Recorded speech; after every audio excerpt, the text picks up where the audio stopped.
मुकदमा ये दाखिल कर दिया है, चूंकि मुद्दई ही इस केस में टाइटल सूट फाइल कर दिया। आपने ये बेल करवा दिए? हाँ, जमानत उनका हो चुका है। कब हुआ है जमानत?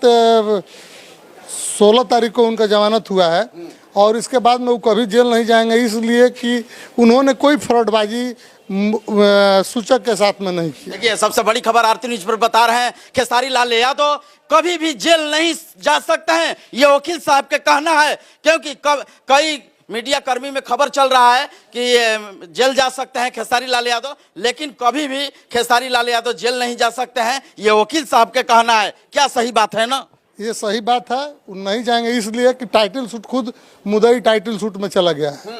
अब उसका दमील, उसका दखल कब्जा में नहीं है। क्या जज साहब क्या कहें? जज साहब को तो आप जो फाइंडिंग आएगा वो तो न्यायालय का आएगा। हम लोग जज साहब क्या करेंगे इसका तो हम नहीं कह सकते। कितने घंटे बहस हुआ?